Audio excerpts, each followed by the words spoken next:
दोस्तों, मेरा नाम ऋतिक है। पिछले कई हफ्तों से मैं ऑटो चलाने का काम करता हूँ। उस रात भी रोज की तरह मैं अपने ऑटो के साथ स्टैंड पर खड़ा था और किसी आखिरी सवारी का इंतजार कर रहा था। उस समय रात के 10 बज रहे थे। बरसात के मौसम होने के कारण सवारी नहीं आ रही थी। जब बहुत देर इंतजार करने के बाद भी मुझे कोई सवारी नहीं मिली तो मैं ऑटो लेकर घर की ओर निकल गया। घनघोर रात होने के कारण रास्ता एकदम वीरान था। रास्ते पर बहुत ही कम स्ट्रीट लाइट थे। अभी मैं कुछ दूर गया ही था कि तभी मैंने देखा कि रोड के किनारे एक औरत खड़ी थी और वो ऑटो रोकने का इशारा कर रही थी। उसे तेज बारिश में भीगता देख मुझे काफी अजीब लगा, इसलिए मैंने तुरंत ही उसको ऑटो में बिठा लिया। ऑटो में बैठते ही उस औरत ने मुझसे कहा, भैया पिघोला गांव चलोगे? मैंने आखिरी सवारी समझकर हाँ कर दिया। आइयो, फिर क्या था जी? मैं उसके बताए मंजिल की ओर जाने लगा। ऑटो चलाते चलाते मैं बार बार मिरर से पीछे देख रहा था क्योंकि मुझे उस पर कुछ शक हो रहा था। दरअसल इतनी तेज बारिश होने के बावजूद भी उस औरत के कपड़े बिल्कुल भी नहीं भीगे थे। मुझे कुछ समझ नहीं आ रहा था कि ऐसा कैसे हो सकता है। खैर, समय गुजरता गया। काफी दूर आगे जाने के बाद मैंने रोड के साइड में देखा कि एक औरत खड़ी थी जो कि ऑटो रोकने का इशारा कर रही थी।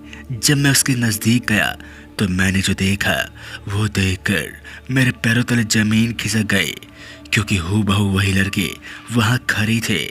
इसके बाद मैंने तुरंत ही जब पीछे देखा तो मेरे होश ही उड़ गए क्योंकि पीछे कोई नहीं थे। वो औरत गायब हो चुकी थी। उसके बाद मैं समझ गया कि दाल में कुछ काला है। मैं काफी डर गया था जिस वजह से मेरे हाथ पैर कांप रहे थे। तभी वो औरत हंसते हुए बोली, अब तू मरेगा, अब तू मरेगा। ये देखकर मैंने तुरंत ही ऑटो को फुल स्पीड में भगाना शुरू कर दिया। जब मैंने साइड मिरर में देखा तो वह औरत हवा में उड़ते हुए मेरे पीछे आ रही थी। ये देखकर मैं ऊपर से नीचे तक सिहर गया। अब मुझे लग रहा था कि आज तो मेरा मरना पक्का है। अब धीरे धीरे उस औरत का चेहरा भी काफी भयानक हो गया था। वो हंसते हुए मेरे पीछे आए जा रहे थे।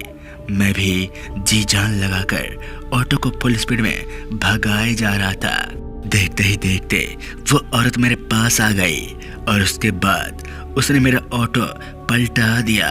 चोट लगने के कारण मैं वहीं बेहोश हो गया, लेकिन जब मेरी आंख खुले तो वो औरत मेरे शरीर पर बैठकर हंसे जा रही थी।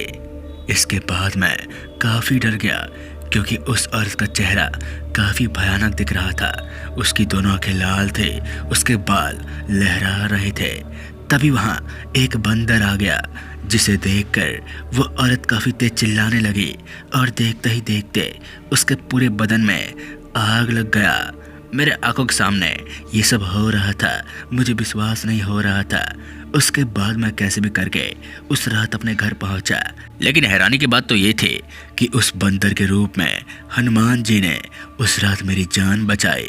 उस मनहूस रात से पहले मैं भगवान को नहीं मानता था और न ही भूत प्रेत को। इसके बाद मैं अब सबको मानता हूँ क्योंकि जिसके साथ होता है वही जानता है। तो दोस्तों, अगर आपको कहानी अच्छी लगे तो हमारे चैनल फियर पॉडकास्ट को लाइक, सब्सक्राइब, शेयर करना ना भूलें। मिलते हैं ऐसी डरावनी कहानी के साथ। तब तक के लिए जय हिंद, जय भारत।